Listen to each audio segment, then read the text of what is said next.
රාජාලියගෙන් ඉගෙන ගන්න පුළුවන් lessons 10ක් තියෙනවා. රාජාලිය තමයි ලෝකේ Tamanට කියලා රාජධානියක් හදාගන්නේ. ඒ රාජධානිය උසම තැන තමයි කූඩුව හදන්නේ. ජීවිත කාලය පුරාවට එක රාජාලි පිරිමි සතෙක් එක රාජාලි ගැහැණු සතෙක් එක විතරයි ජීවත් වෙන්නේ. ගැහැණු සතත් එහෙමයි. එක්කෙනෙක් මැරුණොත් අනිත් එක්කෙනත් සතියක් ඇතුළත මැරෙනවා. බැලුවහම මිනිස්සුන්ට වඩා හොඳද නරකද? හොඳයිනේ. ඇයි? මිනිස්සු ගෙදර එකෙක් තියලා ඔෆිස් එකෙත් එකෙක් හදා ගන්නවානේ. කෝච්චිය යන කට්ටිය ගෙදරත් එකෙක් තියලා ඔෆිස් එකෙත් එකෙක් තියලා කෝච්චියත් එකෙක් හදනවා. මිනිස්සු එහෙමනේ. රාජාලි එහෙම නෑ. දෙවෙනි එක මොකද්ද? ලෝකේ දීර්ඝතම ආයුෂ තියෙන පක්ෂියා කවුද? රාජාලියා. අවුරුදු කොච්චර ජීවත් වෙනවද? 70ක්. හැබැයි අවුරුදු 70ක් ජීවත් වෙන්න මොනවද කරන්න ඕනේ? ඔහුට ඊටා බරපතල මෙන්ම දැඩි තීරණයක් ගත යුතුයි. රාජාලියට නිකම්ම අවුරුදු 70ක් ඉන්න බෑ. දැඩි තීරණයක් ගන්න ඕනේ. ඔබට හොඳ නායකයෙක් වෙන්න ඕන නම් මොකද තියෙන්න ඕනේ? දැඩි තීරණ ගැනීමේ හැකියාව තියෙන්න ඕනේ. විශිෂ්ටයෙක් වෙන්න නම් මොකද වෙන්න ඕනේ? දැඩි තීරණ ගන්න ඕන බය නැතුව. වැරදි විදිහට නෙමෙයි, හොඳ විදිහට. බරපතල මෙන්ම දැඩි තීරණයක් ගත යුතුයි. තමන්ගේ අරමුණට අදාළව තමයි ගන්නෙ. රාජාලියට ඔන්න පළවෙනි අරුබුදේ එනවා. අවුරුදු 40ක් යනකොට මේ නියපොතු 12ම වකුටු වෙලා මොකක් වෙනවද? සාමාන්‍ය ජීවිතේදී රාජාලියකට කෑමකට මිනිහෙක් උස්සගෙන යන්න පුළුවන්. හැබැයි අවුරුදු 40ේදී මොකද වෙන්නේ? මීයෙක්වත් උස්සන් යන්න බැරි වෙනවා. රාජාලියගේ හොටේ වකුටු වෙනවා. වකුටු වෙලා මස් සිරාගෙන කන්න බැරි වෙනවා. රාජාලයගේ දැවැන්ත අත්තටු දෙක ලෝකේ වේගවත්ම පක්ෂියා. ඒ වුණාට මොකද වෙන්නේ? අත්තටු දෙක ඝන වෙනවා. ඝන වෙලා ගහකින් ගහකට පනින කෙනෙක් බවට පත් වෙනවා. මේ රාජාලයට විකල්ප විසඳුම් දෙකක් තියෙනවා.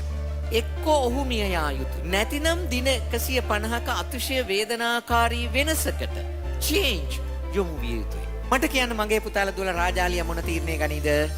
වෙනස් වෙයිද? මැරෙයිද? ඔබ රාජාලියෙක් නම් ගන්නා තීරණය මොකක්ද? රාජාලියා කීයටවත් මරණය බාර ගන්න සූදානම් නැහැ. මිනිස්සු තමයි ඒක කරන්නේ. මිනිස්සු හිතනවා මගේ අම්මේ ඔහොම දුක් විඳින්න පුළුවන් ද අප්පා. රාජාලියා තමන්ගේ ටෙරිටරි එක හදන්නේ තිරිවානාගල් කන්දක් තියෙන තැනක.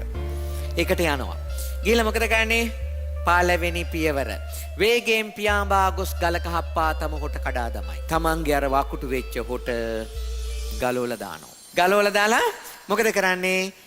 අලුත් හොට වැඩෙන තෙක් निराහාරව සිටිය යුතුයි. දවස් 50ක් 55ක් විතර ඔළුව හොල්ලන්න නැතුව වාඩි වෙලා ඉන්නවා. ඇයි ඒ? රාජාලියාගේ අලුත් හොට වැඩෙන්නේ අර පරණ හොටේ ගලවපු තැනින් වැක්කිරෙන ලේ වලින්. බැරි වෙලාවත් ඔළුව ගසලා ඒ ලේ වැදල්ල ගැලවිලා ගියොත් එයාට ආපහු හොටක් නැහැ. පිඹුරෙක් ඇවිල්ලා ඔතාගත්තත් රාජාලියා හොට ඔළුව හොල්ලන්න නැතුව ගොදුරක් වෙනවා. අලුත්ට ආපු ගමන් දෑකැටි වගේ වෙච්ච නියපොතු ටික ගලෝලා විසිකනවා. ආයෙ ඉන්නවා දවස් 50ක් 55ක්. ඉන්නකොට අර වැක්කිරෙන සැරව වලින් ලස්සන නියපොතු යෝලක් එනවා. දැන් මේ දවස් 110 විතරම කන්න දෙයක් තියෙනවද? නෑ. බොණ්ඩ වතුර තියෙනවද? නෑ. ඊට පස්සේ මොකද කරන්නේ? එළියට ආවා. පිහාටු ටික ඔක්කොම ගලවලා දැම්මා. දාලා ඉවර වෙලා ආයෙ ඉන්නවා දවස් 30ක් 35ක්. දවස් 30ක් 35ක් යනකොට ලස්සන අලුත් පිහාටු යුවලක් එනවා. මාස 5ක් දුක් විඳයි කියලා කිසි ප්‍රශ්නයක් තියෙනවද? නෑ. මොනවද හම්බෙලා තියෙන්නේ?